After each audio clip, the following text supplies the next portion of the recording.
पाई। ठीक है। Okay sir. हाँ, कोई और क्वेरी किसी की?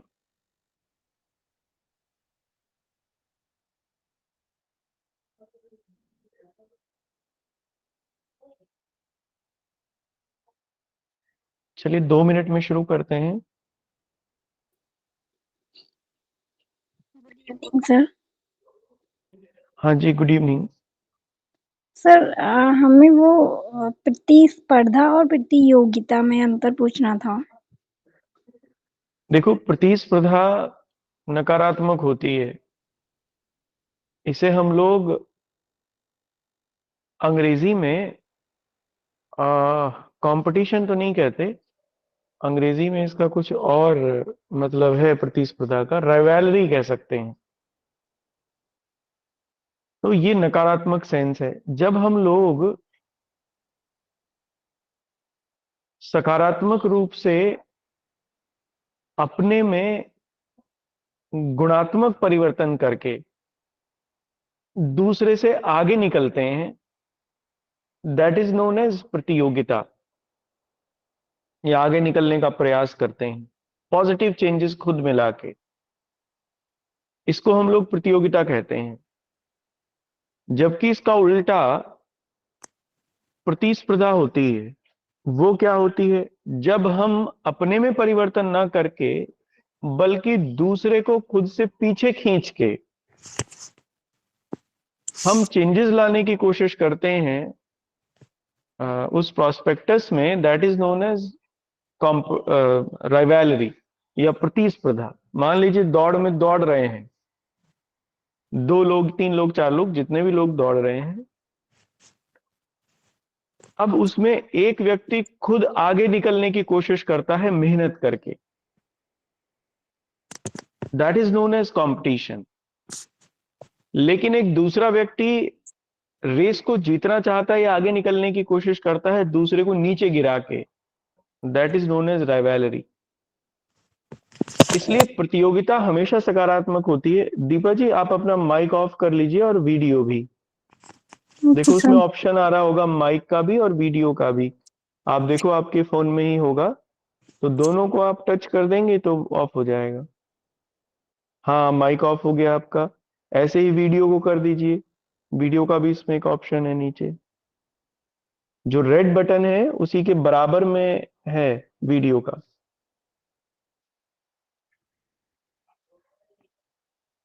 आपका फोन का जो पहला ही पेज है जहां से क्लास चल रही है, उसी के बराबर में एक वीडियो का जो बटन, इसी के बराबर का जो बटन है वीडियो का है, उसको आप टच करेंगे तो वीडियो ऑफ हो जाएगा आपका।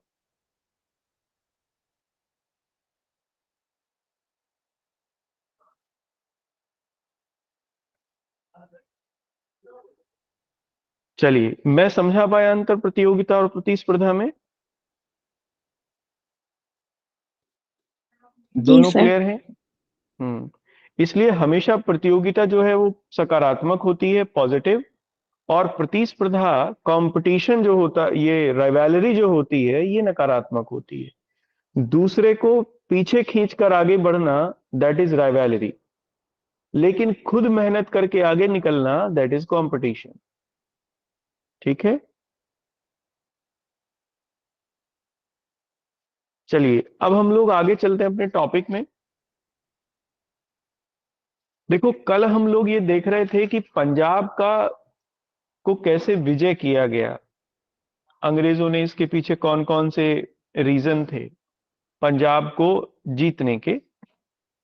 कॉन्क्वेस्ट ऑफ पंजाब हम लोग कर रहे थे। हालांकि ये बीच में है, जो लोग आज नए हैं क्लास में उन लोगों को तो कम ही समझ आएगा क्योंकि ये बिल्कुल बीच में है, पर फिर भी कोशिश करूंगा समझाने की उसको फिर से। देखो, पंजाब में महाराणा रंजीत सिंह का रूल था और अंग्रेजों से महाराणा रंजीत सिंह की संधि थी, ट्रीटी ऑफ लाहौर हो गई थी दोनों के बीच में। Amritsar, sorry, treaty of Amritsar. और जिसमें चार्ल्स मेटकाफ की लीडरशिप में, उस समय चार्ल्स मेटकाफ ने वो संधि की थी, हालांकि वो उस समय गवर्नर नहीं थे, गवर्नर के लेकिन रिप्रेजेंटेटिव्स थे। 1803 में वो ट्रीटी हो गई, जिसमें ये सीमा निर्धारित हो गई अंग्रेजों की और पंजाब की या महाराणा रंजीत सिंह के राज्य की। सतलज नदी एक बाउंड्री बन गई, सतलज रिवर। सतलज रिवर के नॉर्थ में, उत्तर में अफगानिस्तान तक सीधा पंजाब राज्य था, जो रंजीत सिंह के अंडर में था। और साउथ में सतलज से दक्षिण की ओर, यानी आज का हरियाणा और ये पूरा एरिया, ये अंग्रेजों के अंडर में था। इसलिए सतलज रिवर एक बाउंड्री मान ली गई दोनों राज्यों के बीच में। रंजीत सिंह जब तक मजबूत रहे, अंग्रेजों ने इस ट्रीटी का पालन किया। 1839 तक, जब तक रंजीत सिंह की मृत्यु हुई, तब तक ये संधि चलती रही। अंग्रेजों ने कभी भी पंजाब पर न तो हमला किया, न ही उनके मामलों में किसी तरीके का कोई हस्तक्षेप किया, कोई इंटरवेंशन नहीं था। लेकिन 1839 तक आते आते परिस्थिति बदल जाती है। क्या चेंजेस आते हैं, ध्यान से सुनना। देखो, सबसे बड़ा चेंज आता है अफगानिस्तान में। जैसा कि मैंने अभी बताया, पंजाब राज्य की जो सीमा थी, रणजीत सिंह का पंजाब राज्य की सीमा अफगानिस्तान से मिलती थी। आज भी पाकिस्तान को अगर देखो आप, अफगानिस्तान से सीमा मिलती है। और अफगानिस्तान के जो रूलर थे, वो पंजाब के दोस्त थे। जैसे अफगान उनके अहमद शाह अब्दाली थे ना, अहमद शाह अब्दाली के पोते थे शाह सुजा, वो फ्रेंड थे महाराणा रंजीत सिंह के। इसलिए पंजाब की और अफगानिस्तान के जो संबंध थे वो बड़े दोस्ताना थे दोनों के। लेकिन रशियन एम्पायर का इमरजेंस हो गया, और रशिया ने क्या किया, देखो रशिया के पास गर्म समुद्र नहीं है। गर्म समुद्र माने वो समुद्र जो पूरे वर्ष भर खुला रहता हो ट्रेड के लिए, जिसका पानी गर्म हो। ऐसा कोई ओशन उनके पास नहीं है। उनके पास जो ओशन है वो सब ठंडे हैं, जमे रहते हैं सर्दी के मौसम में। इसलिए ट्रांसपोर्टेशन नहीं हो पाती रशिया से। अब ऑब्जेक्टिव ये है कि रशिया का ऑब्जेक्टिव ये था कि उन्हें गर्म समुद्र मिल जाए, जिससे उनका व्यापार बढ़ता रहे, जिससे ट्रांसपोर्टेशन या सामान की आवाजाही जो है वो वर्ष भर होती रहे। अब वो कहाँ है, उनके गर्म समुद्र सबसे पास उनके कौन सा है, तो वो है अरब सागर, अरेबियन सी। कैसे पहुंचा जा सकता है, तो रशिया से सेंट्रल एशिया होते हुए, यानी अफगानिस्तान, उज्बेकिस्तान, ताजिकिस्तान, फिर उसके बाद ईरान, और फिर आगे अरेबियन सी तक पहुंच सकते थे। ये रास्ता था। इसलिए रशियन एम्पायर जब डेवलप हुआ, तो उसने इसी रास्ते को अपनाया। सेंट्रल एशिया के जो ये राज्य थे, उज्बेकिस्तान, कजाकिस्तान, ताजिकिस्तान, तुर्कमेनिस्तान, इनको सबको उन्होंने जीत लिया और रशिया में ये मिला लिए गए। अफगानिस्तान की सीमा पर रशिया आ गया। अंग्रेजों को अब चिंता हुई। ये 1813 से लेकर 1820 तक की बात है। अंग्रेजों को चिंता हुई। चिंता इस बात की थी कि अगर अफगानिस्तान में रशिया आ जाता है तो फिर अंग्रेजी राज्य को खतरा हो जाएगा भारत में, क्योंकि रशिया और ब्रिटेन की राइवलरी थी आपस में यूरोप में। दोनों एक दूसरे के विरोध में थे। आगे हम लोग देखेंगे, क्रीमिया वॉर भी हुई दोनों के बीच में, क्रीमिया युद्ध भी हुआ, हालांकि बाद में हुआ 1856 के आसपास, 1856 के आसपास, लेकिन दोनों में लड़ाई भी हुई है यूरोप में। इसलिए चैलेंज था। अब क्या किया जाए, तो किया यह जाना चाहिए कि अफगानिस्तान में अंग्रेज अपना हस्तक्षेप रशिया से पहले कर दें, रशिया से पहले पहुंच जाए अफगानिस्तान में, और वहां के जो रूलर हैं उन्हें अपने अंडर में कर लें, जिससे वो रशिया को किसी तरीके का एडवांटेज ना दें। ये नीति अपनाई गई अंग्रेजों के द्वारा। अब परेशानी ये थी कि पंजाब का जो राज्य था वो बीच में था, बफर स्टेट के रूप में था। सीधे जाने का कोई रास्ता नहीं था अफगानिस्तान तक। तो फिर इसी क्रम में सिंध को जीता गया, जो हमने कल परसों किया है, कल किया है। सिंध को जीत लिया गया। अब सिंध 1842 में 1842 तक सिंध का विलय हो गया, अंग्रेजी राज्य का हिस्सा बन गया। इसी बीच में यह हुआ कि रंजीत सिंह की मृत्यु हो गई, और मृत्यु के बाद रंजीत सिंह के पंजाब में अनस्टेबिलिटी आ गई, अस्थायित्व आ गया। उसका कारण अस्थायित्व का यह था कि जो पंजाब आर्मी थी या सिख आर्मी जो थी, वो सबसे शक्तिशाली आर्मी थी ब्रिटिश आर्मी के बाद, भारत में सबसे शक्तिशाली, इवन कहते हैं कि एशिया में भी सबसे पावरफुल आर्मी थी। पर उसमें कोई डिसिप्लिन नहीं था, अनडिसिप्लिन थी वो। रंजीत सिंह के बाद वो और ज्यादा अनडिसिप्लिन्ड हो गई। अब दिलीप सिंह, रंजीत सिंह की डेथ के बाद उनके बेटे, 3-4 बेटे थे, वो राजा बने, लेकिन दरबारी षड्यंत्रों के चलते उन्हें हटाते रहे, मारते रहे, इस तरीके से चलता रहा। सबसे लास्ट में दिलीप सिंह रूलर बने। 6-7 साल के बच्चे थे। रानी जिंदा ने, या जिंदा उनका नाम है, वो उनकी संरक्षिका बन गई। ये रंजीत सिंह की पत्नी थी, सबसे छोटी। अब इनके मामलों में हस्तक्षेप करती थी Punjab army, Sikh army. Sikh army के चलते रानी जिंदा स्वतंत्र रूप से निर्णय नहीं ले पाती थी। अब रानी जिंदा को यह लगा कि ये तो मामला गड़बड़ है, सिख सेना की शक्ति कम होनी चाहिए, कैसे हो। तो उन्होंने एक उसके लिए तरकीब सोची, एक षड्यंत्र किया, क्योंकि ये षड्यंत्रकारी महिला थी एक, कि अगर अंग्रेजों से लड़ा दिया जाए सिख आर्मी को तो लाभ हो जाएगा। लाभ ये होगा, सिख आर्मी हार जाएगी और तुम्हारी शक्ति मजबूत हो जाएगी। इसलिए इन्होंने उकसाने की कार्रवाई की। अंग्रेज इस बात का मौका देख रहे थे, क्योंकि उन्हें पंजाब को अपने राज्य में मिलाना था। क्यों? क्योंकि उन्हें अफगानिस्तान तक डायरेक्ट पहुंच सुनिश्चित करनी थी, प्रत्यक्ष रूप से अफगानिस्तान में इंटरवीन करना था, क्योंकि रशिया को रोकना था। तो वो मौके की ताड़ में थे, सिचुएशन बन गई, और इसीलिए फर्स्ट एंग्लो सिख वॉर हुआ, फर्स्ट एंग्लो अफगान युद्ध हुआ। और 1848 में, नहीं, 1846 में फर्स्ट एंग्लो अफगान वॉर हुई, जिसमें सिखों की हार हुई। सॉरी, एंग्लो सिख वॉर, जिसमें सिखों की हार हुई। फिर उसके बाद 48 में दोबारा हुई, सेकंड एंग्लो सिख वॉर हुई, इसमें भी सिखों की हार हुई। और फाइनली पंजाब को अंग्रेजी राज्य में मिला लिया गया। दिलीप सिंह जो थे, उन्हें पेंशन दे दी गई और इंग्लैंड पढ़ने के लिए भेज दिया। रानी जिंदा भी इंग्लैंड चली गई वहीं पर। और इस तरीके से फाइनली पंजाब जो था वो अंग्रेजी राज्य में मिला लिया गया, और डायरेक्ट पहुंच सुनिश्चित हो गई अब अफगानिस्तान तक अंग्रेजों की। ये कोज थे पंजाब को अंग्रेजी राज्य में मिलाने के।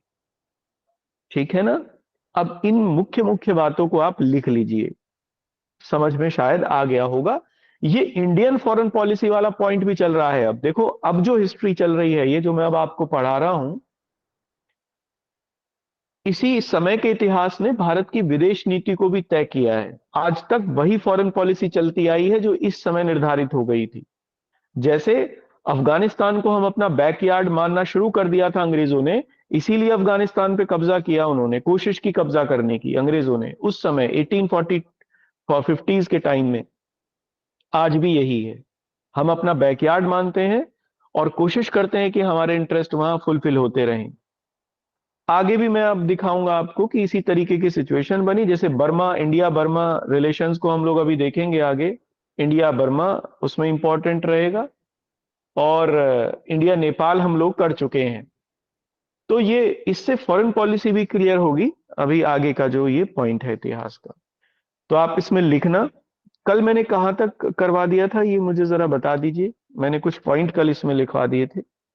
सर आपने पंजाब विजय में लिखवाया था 1839 में रंजीत सिंह की मृत्यु के पश्चात पंजाब में अत्यधिक स्थायित्व देखा गया, जिसके फलस्वरूप शक्ति बहादुर एवं देशभक्त पंजाब सेना के पास चली गई। इस सिख सेना सेना को लिखो खालसा इसे, से क्या सर? सिख सेना लिखो, सिख सेना लिखो इसे, सिख सेना के पास चली गई पंजाब जिसे सिख खालसा। सेना, हाँ, तो ऐसा लिखो ना। चलो ठीक है, मैं इस समझ गया। सेना को अब हाँ खालसा सेना हाँ भी कहा जाता हाँ हाँ, ठीक है, मैं समझ गया। अब इसमें आपको आगे लिखना है, ठीक है? आगे क्या लिखना है कि दिलीप सिंह जो थे वो राजा बन गए, रानी जिंदा उनकी संरक्षिका बन गई। लेकिन चूंकि Punjab army Sikh army powerful थी, तो सिख आर्मी इंटरवेन करती थी, उनके कामों में हस्तक्षेप करती थी। बिना सिख आर्मी की मर्जी के रानी जिंदा कोई निर्णय नहीं ले पाती थी, है ना। ये प्रॉब्लम एक बनी उनके सामने। तो लिखिए, महाराजा रंजीत सिंह, ऐसा लिखना, हाँ चलो, अल्टीमेटली ऐसा लिखना, ultimately, ultimately Maharaja Ranjit Singh son, Maharaja Ranjit Singh son Dilip Singh, Dilip Singh sat on the throne, sat on the throne by the help of his mother, by the help of his mother रानी जिंदा, जिंदा कहते हैं रानी जिंदा, by the help of his mother रानी जिंदा। अंतिम रूप से, अंतिम रूप से महाराणा रंजीत सिंह के बेटे, महाराणा रंजीत सिंह के बेटे दिलीप सिंह, दिलीप सिंह अपनी माता रानी जिंदा, अपनी माता रानी जिंदा के सहयोग से गद्दी पर बैठे। But the main power, but the main power was in the hands of, was in the hands of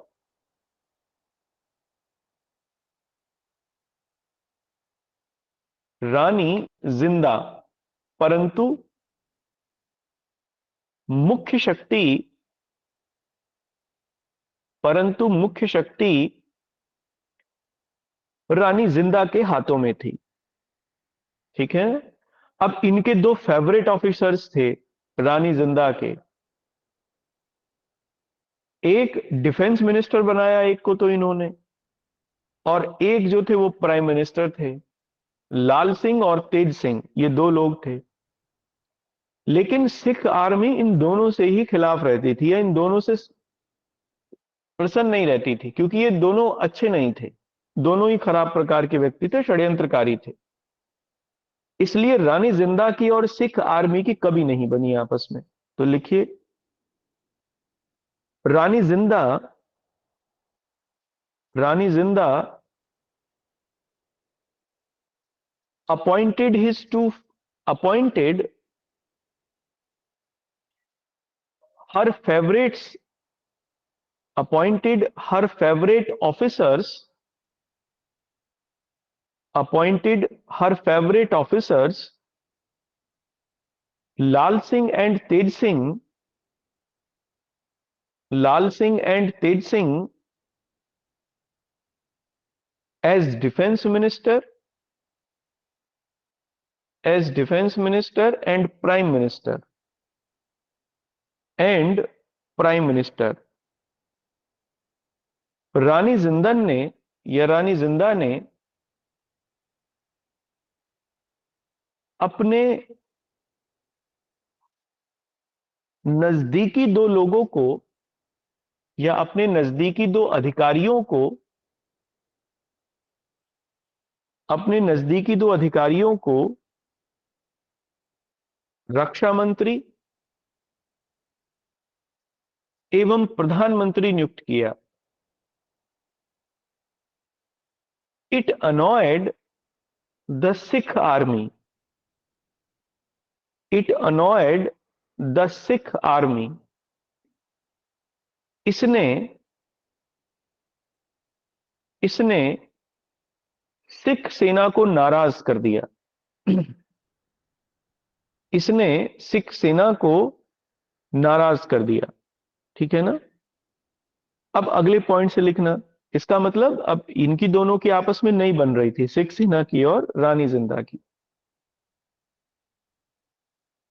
अगले पॉइंट से लिखना, although British had signed although British had signed the treaty of friendship with Ranjit Singh, यद्यपि अंग्रेजों ने रंजीत सिंह से मैत्री संधि की हुई थी, बट नाउ दे वर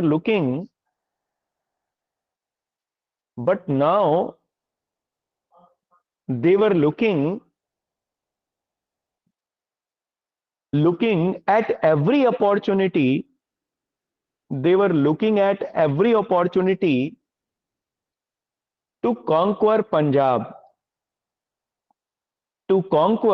पंजाब। परंतु अब वे पंजाब को विजित करने के लिए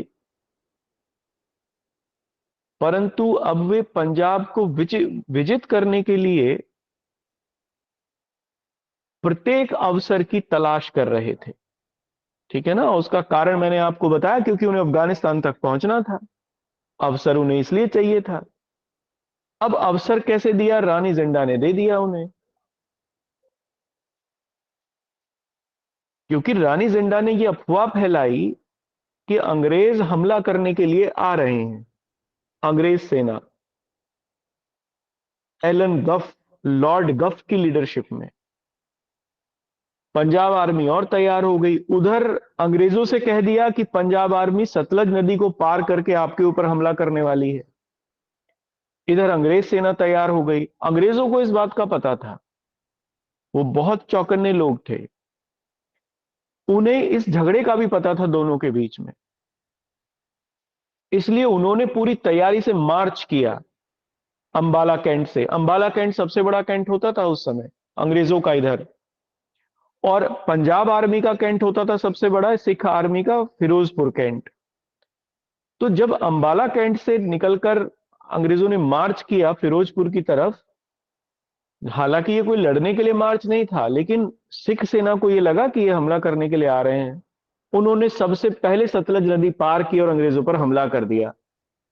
यहां से युद्ध की शुरुआत हो गई, जिसमें फिर सिख सेना हार गई। तो लिखिए इसमें, but the Punjab army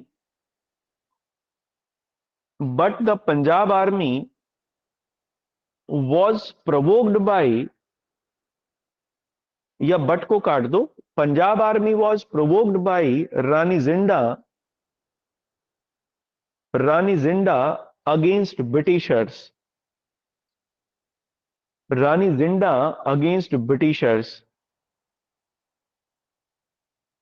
Punjab सेना को अंग्रेजों के विरुद्ध रानी जिंडा ने उकसाया।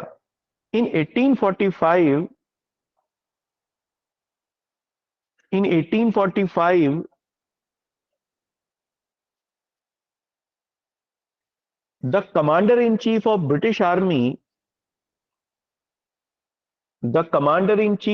ब्रिटिश आर्मी लॉर्ड गो भी कहते हैं इन्हें, गफ भी कहते हैं, जो लिखना चाहे, लॉर्ड गफ मार्च टुवार्ड्स फिरोजपुर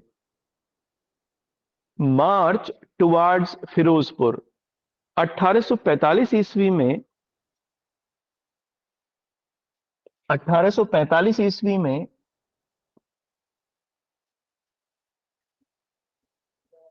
ब्रिटिश सेना के सेनानायक लॉर्ड गफ ने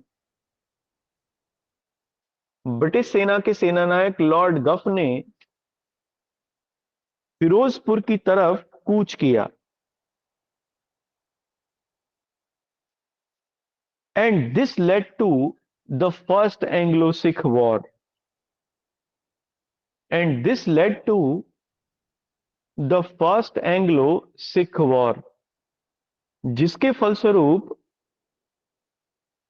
सर किधर? जिस सर लास्ट लाइन फिरोजपुर, बोलिए। फिरोजपुर, फिर फिरोजपुर, ओके हाँ, okay. Towards Firozpur, and this led to the first Anglo Sikh war, जिसके फलस्वरूप प्रथम आंग्ल सिख युद्ध हुआ। ठीक है ना। अब इस युद्ध में बहुत मजबूती से लड़ी सिख सेना, ऐसा नहीं था, लेकिन वो लाल सिंह और तेज सिंह जो थे वो मेन लोग थे, कमांडर इन चीफ थे, वो खुद ही नहीं लड़े, भाग गए उसमें से, लड़ाई में से। तो फाइनली सिख आर्मी की हार हुई, लेकिन हार इसलिए नहीं हुई कि वो लड़ाई में हार गए, हार हुई इसलिए हुई क्योंकि वो षड्यंत्र का शिकार हो गए। इसलिए उनका जो मंसूबा था लड़ने का वो नहीं हारा था, उन्होंने ऐसे ही सिचुएशन के अकॉर्डिंग उन्होंने हार नहीं मानी थी। तो आप इसमें although although Punjab army fought with courage with courage,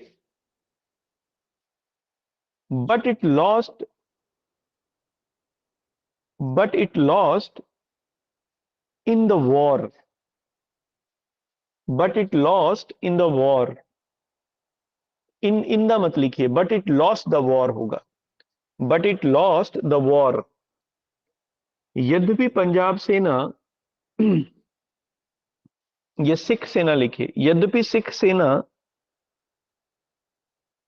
मजबूती के साथ लड़ी, मजबूती के साथ लड़ी, परंतु वह अंतिम रूप से परंतु वह अंतिम रूप से युद्ध में हार गई। ठीक है ना। एक आखिरी बैटल है इसमें, बैटल ऑफ सबराओं, बहुत ज्यादा इंपॉर्टेंट बैटल है, भारत की कुछ युद्धों में से जो बहुत ही खतरनाक तरीके से लड़े गए उनमें से एक है।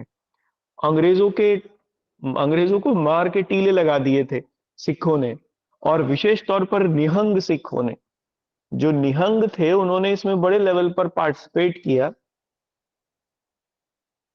बैटल ऑफ सबराओं में, लेकिन फिर भी हार गए। और फिर 1846 में बैटल ऑफ सबराओं के बाद लाहौर की ट्रीटी हो गई, जिससे दोनों के बीच में संधि हो गई, क्योंकि अंग्रेज भी अभी इस बात को समझ गए थे कि मुश्किल है पूरी तरीके से हरा पाना सबराओं के बाद, क्योंकि बहुत खतरनाक लड़ाई थी सबराओं की, बहुत अच्छे से मारा था अंग्रेजों को इन्होंने। तो 1846 में ट्रीटी हो गई लाहौर की। इस ट्रीटी की कुछ शर्तें थी, इसको हम लोग जिक्र करेंगे अभी फिलहाल। लिखिए, after the defeat of Sikh army after the defeat of Sikh army after the defeat of Sikh army in the famous battle of Sabraon, in the famous battle of Sabraon, Sabroan, in the famous battle of Sabraon, Punjab army, sorry, Sikh army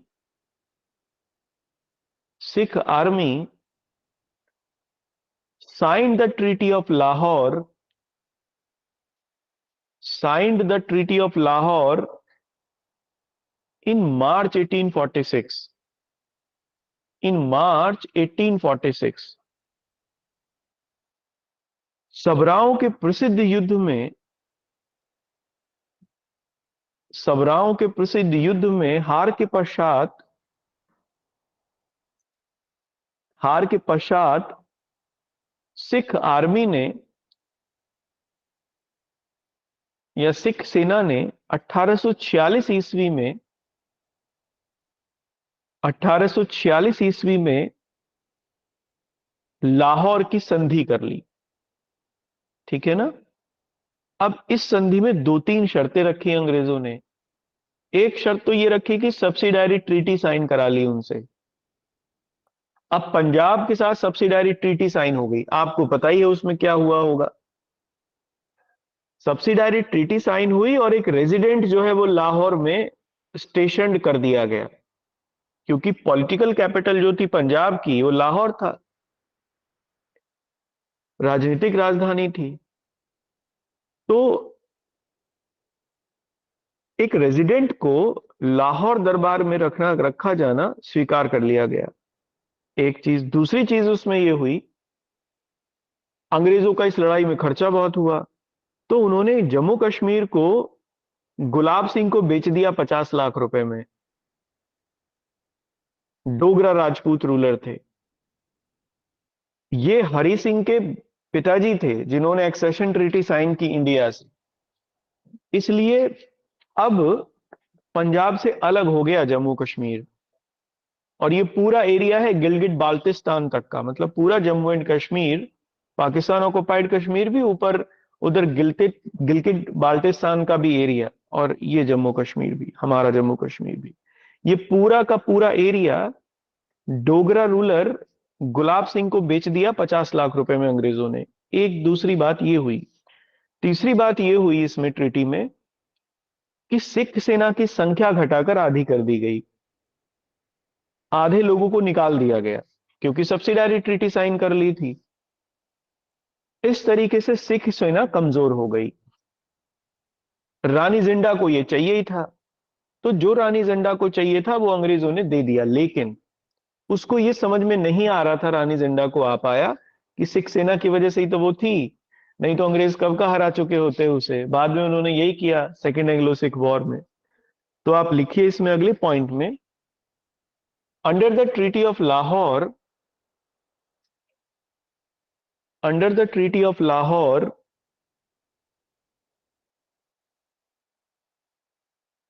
these conditions were met, these conditions were met। Lahore की संधि के अंतर्गत, लाहौर की संधि के अंतर्गत निम्न शर्तें शामिल हुई,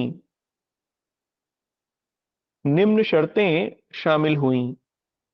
पहला लिखना, a subsidiary treaty, a subsidiary treaty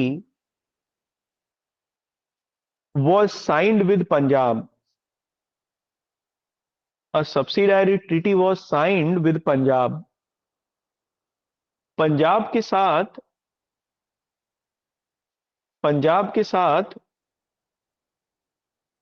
सहायक संधि, सहायक संधि स्वीकार कर ली गई।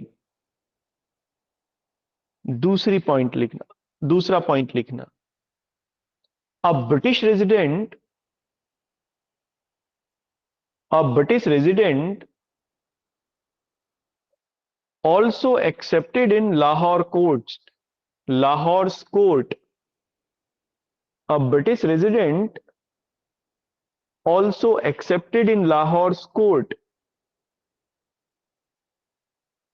एक ब्रिटिश रेजिडेंट को भी लाहौर दरबार में, लाहौर दरबार में रखा जाना स्वीकार किया गया।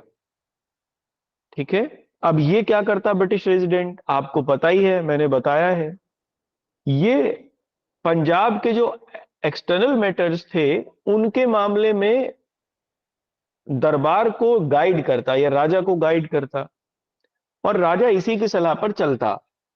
इस तरीके से रेजिडेंट का मतलब सीधा सा हो जाता है कि फॉरेन अफेयर्स उस स्टेट के अब रेजिडेंट के पास हो गए। जिस कोर्ट में भी सब्सिडायरी ट्रीटी के तहत रेजिडेंट नियुक्त किया गया, इसका मतलब है अब उस कोर्ट के पास कोई पावर नहीं रही एक्सटर्नल अफेयर्स के मामलों में, तो रेजिडेंट के पास आ गए ये सारे मामले ब्रिटिश रेजिडेंट के। एक शर्त ये थी, ये भी स्वीकार करी पंजाब ने, और अपने सारे एक्सटर्नल वाले मामले इनको दे दिए अंग्रेजों को। उनको चाहिए भी थे ये, क्योंकि अफगानिस्तान का मामला था ये, और अफगानिस्तान के और पंजाब के संबंध बहुत नजदीकी थे। तो अफगानिस्तान से अब अपने संबंधों को चलाना था, तो ब्रिटिशर्स ने अपने हिसाब से वो चलाए। थर्ड लिखिए, British annexed Jammu and Kashmir, British annexed Jammu and Kashmir, अंग्रेजों ने जम्मू एवं कश्मीर पर कब्जा कर लिया, and they sold it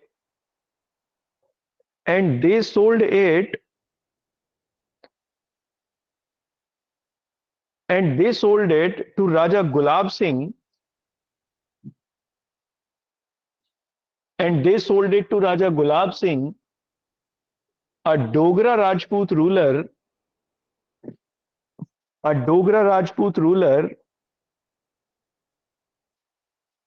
for the payment of 50 lakh rupees. For the payment of 50 lakh rupees, क्योंकि ये खर्चा था युद्ध का. For the payment of 50 lakh rupees, अंग्रेजों ने जम्मू कश्मीर को पंजाब से छीन लिया, जम्मू कश्मीर को पंजाब से छीन लिया, एवं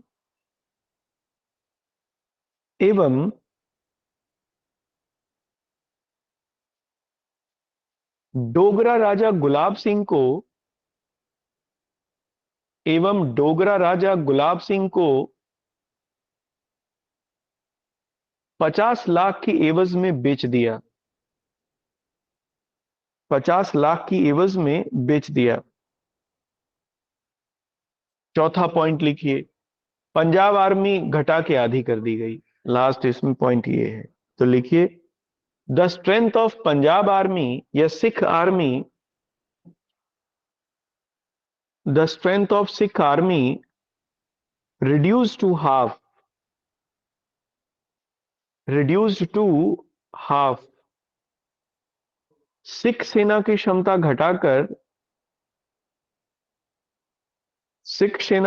घटाकर आधी कर दी गई. अच्छा, आपको ये पता ही होगा कि सब्सिडारी अलायंस में एक ब्रिटिश फौज रखी जाती थी. यह हमने पीछे देखा है ट्रीटी में कि एक ब्रिटिश फौज उसकी राजा की राजधानी में रहने लगती थी, जो उसकी प्रोटेक्शन करती थी. तो ब्रिटिश फौज भी स्टेशन कर दी गई लाहौर में. तो इसी को बढ़ा दीजिए आगे. And also a British army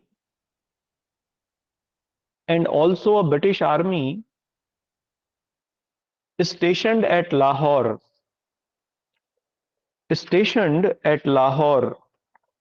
तथा एक ब्रिटिश सेना को लाहौर में तैनात कर दिया गया. ठीक है, यहां तक कोई दिक्कत है किसी को तो बताओ. यहां तक की बात समझ में आई?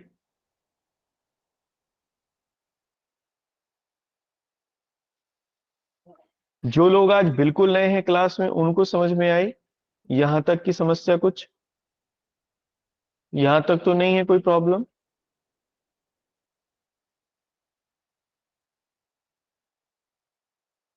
ठीक है, अब हम लोग आगे चलते हैं. सेकंड एंग्लो सिख वॉर को देखते हैं, क्योंकि ये डिसिसिव बैट थी. देखो, सिख आर्मी को ये लगा कि वो हारे तेज सिंह और लाल सिंह की वजह से, रानी जिंडा की वजह से. वैसे उन्हें कोई हरा नहीं सकता था, ऐसा वो मानते थे. इसलिए 1848 में फिर एक और काम हुआ. ये जो ब्रिटिश रेजिडेंट था, ये उनके इंटरनल मामलों में भी हस्तक्षेप करने लगा, कोर्ट के. अब सिख बिल्कुल नहीं चाहते थे उनके इंटरनल मामलों में हस्तक्षेप करे कोई, तो ब्रिटिश रेजिडेंट से वो बड़े खिलाफ थे. इसलिए क्या किया, मुल्तान एक सूबा था पंजाब में ही. मुल्तान के जो सूबेदार थे उनका नाम था मूलराज, और लाहौर के जिनके अंडर में लाहौर की सुरक्षा थी, उनका नाम था छतर सिंह अटरिया वाला. इन दोनों ने मिलकर रेजिडेंट को गिरफ्तार करके मार दिया, और यहां से सेकंड एंग्लो सिख वॉर की शुरुआत होती है. फिर से सिख आर्मी मजबूती से लड़ी, इसमें कुछ इंपॉर्टेंट बैटल्स हैं, जैसे बैटल ऑफ किलियावाला है, लेकिन बहुत इंपॉर्टेंट बैटल है ये बैटल ऑफ किलियावाला। अंग्रेजों को बहुत बुरी तरह मारा गया था इसमें भी, हालांकि सिख आर्मी इसमें भी हारी अंतिम रूप से। फिर एक बैटल ऑफ गुजरात है, ये एक गांव था पंजाब में 1849 में। इसे तोपों का युद्ध भी कहते हैं, क्योंकि इसमें आर्टिलरी ने बड़ा डिसिसिव रोल प्ले किया, तो इतिहास में इसे तोपों के युद्ध के नाम से भी जानते हैं। और फाइनली ये हुआ कि 1849 में इस युद्ध में भी सिख आर्मी हार गई, और लॉर्ड डलहौजी, चूंकि भारत पर पूरे का कब्जा करने के लिए आए ही थे, इस समय गवर्नर जनरल थे, लॉर्ड डलहौजी ने पंजाब को एनेक्स्ड कर लिया पूरी तरीके से, संधि वंदी सब समाप्त कर दी, ब्रिटिश साम्राज्य में मिला लिया गया। दिलीप सिंह को और रानी जिंडा को दोनों को इंग्लैंड भेज दिया गया, दिलीप सिंह को पढ़ने के लिए, रानी जिंडा को अपना वहां पे छुट्टी बिताने के लिए। यही हुआ, दैट्स इट। और इस तरीके से पंजाब की समाप्ति हुई। तो लिखिए अगले पॉइंट में, although Sikh army was defeated, although Sikh army was defeated in first Anglo-Sikh war,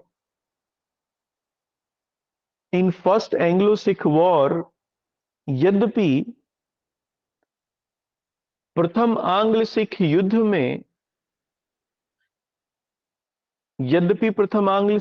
में, सिख सेना की हार हुई थी, but it was not defeated completely, but it was not gate defeated, ऐसा लिखना, but it was not gate defeated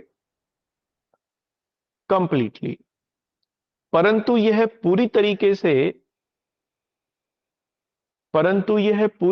से नहीं हारी थी। ब्रिटिश रेजिडेंट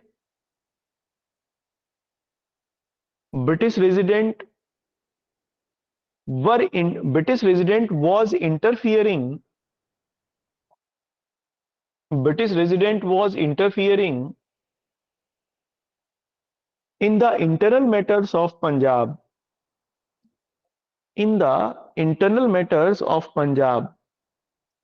ब्रिटिश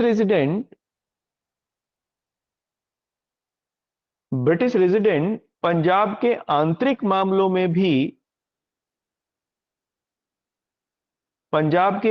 मामलों में भी हस्तक्षेप कर रहे थे। सो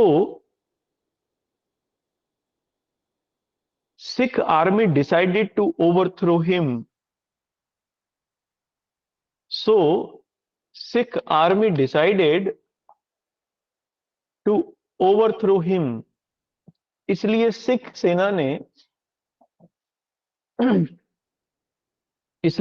सेना ने उसे उखाड़ फेंकने का निर्णय किया। Mulraj of Multan, Mulraj MULRAJ, Mulraj of Multan and Chhatar Singh Attariwala कहते हैं वैसे तो इन्हें Chhatar Singh Attariwala, Mulraj of Multan and Chhatar Singh Attariwala of Lahore attacked and killed British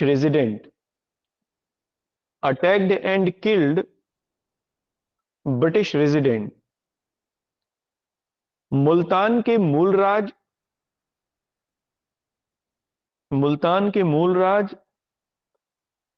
एवं लाहौर के Chhatar Singh अटरीवाला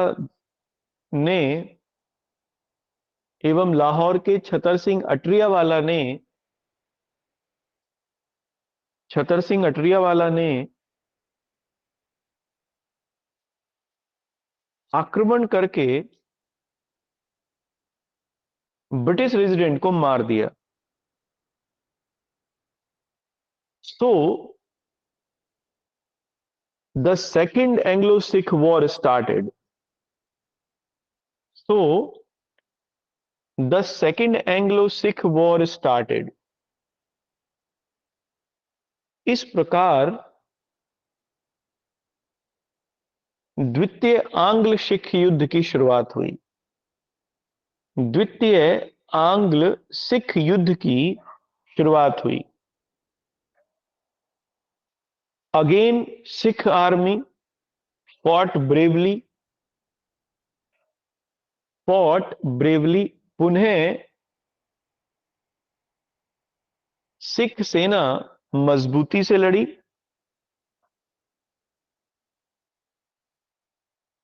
the battle of किलियावाला, the battle of किलियावाला, CILIAN, CILIANWALA, the battle of किलियावाला and battle of Gujarat, and battle of Gujarat, bracket में लिखना 1849, बैटल ऑफ गुजरात के आगे 1849 और बैटल ऑफ किलियावाला के आगे 1848। बैटल ऑफ किलियावाला and battle of Gujarat are famous battle of this war. किलियावाला का युद्ध ब्रैकेट में 1848 एवं गुजरात का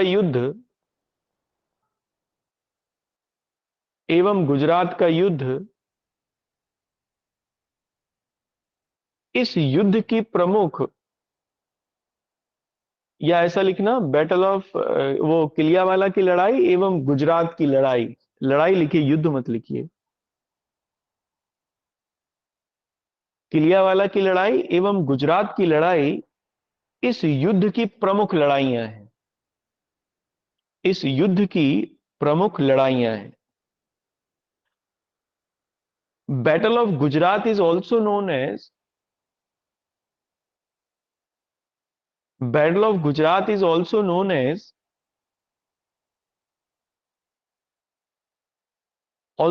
as, the battle of artillery 2, the battle of artillery 2। Gujrat के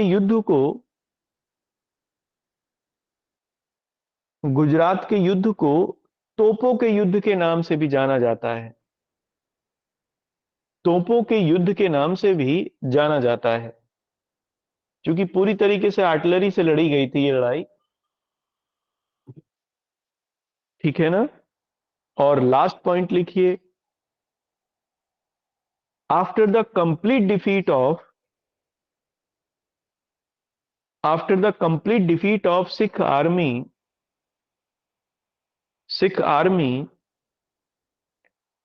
in 1849,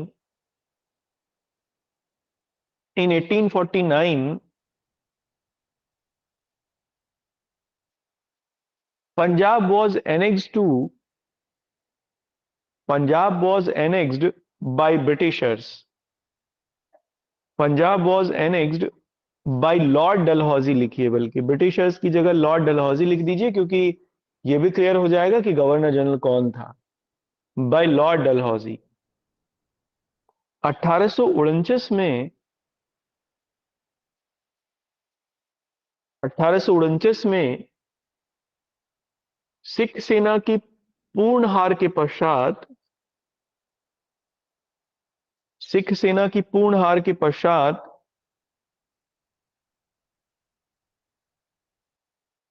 पंजाब को ब्रिटिश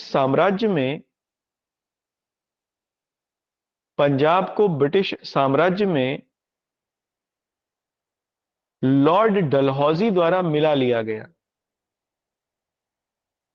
ठीक है ना। Dilip Singh was sent to England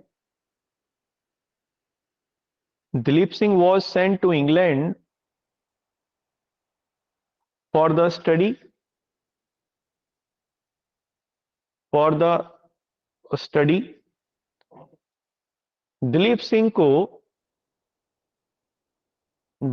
को इंग्लैंड अध्ययन के लिए भेज दिया गया। And the world famous Kohinoor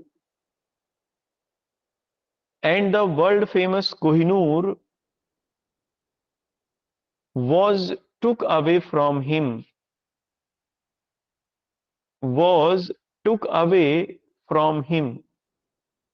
तथा विश्व प्रसिद्ध कोहिनूर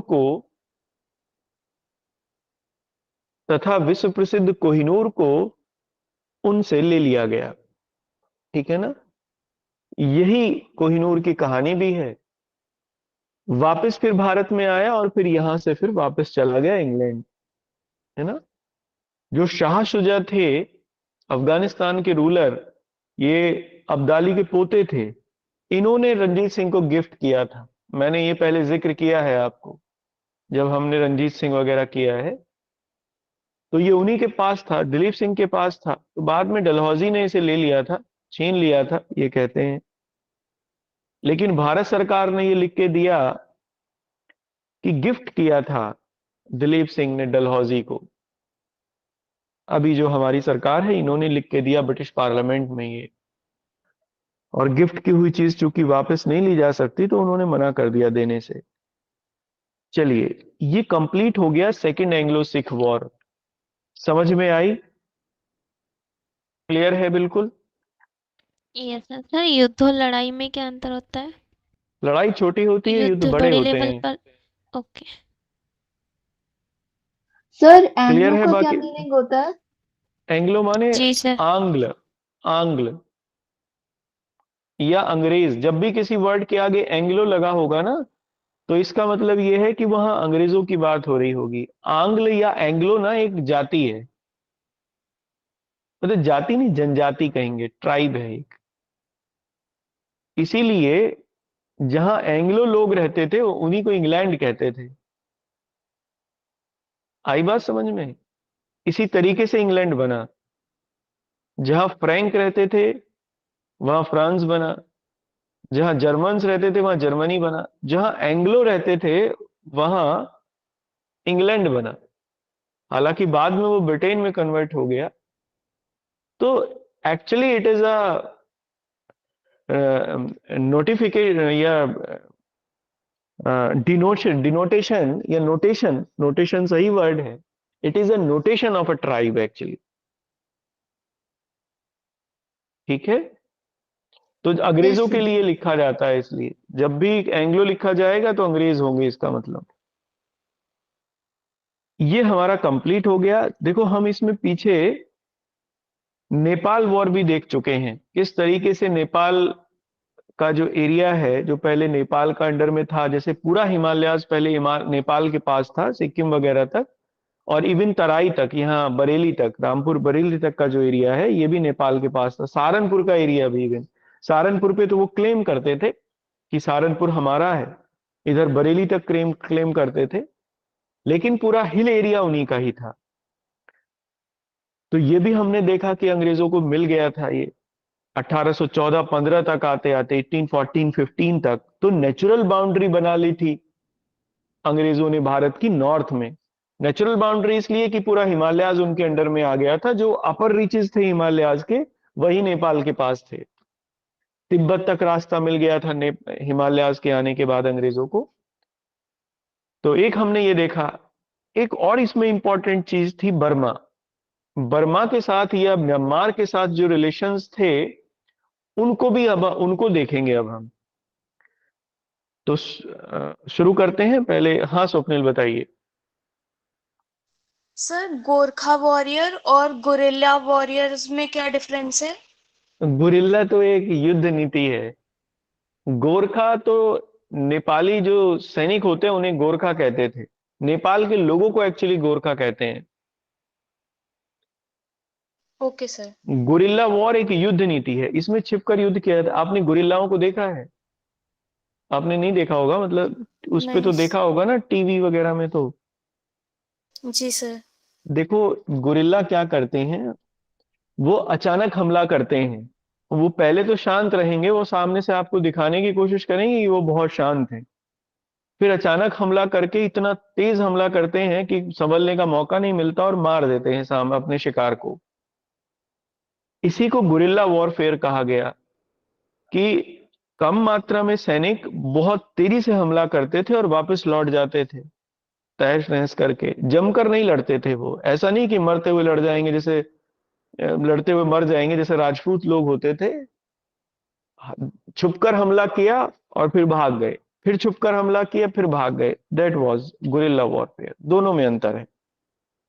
आप ओके सर। हेडिंग डाल लीजिए, अगला हेडिंग डाल लीजिए कॉन्क्वेस्ट ऑफ बर्मा।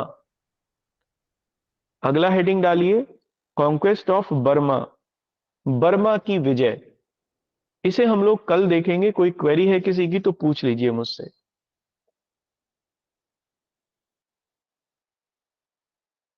चलिए ठीक है, यहां तक करते हैं। कल बर्मा देखेंगे, फिर आगे जारी रखेंगे। कल सुबह मिलते हैं मॉर्निंग क्लास।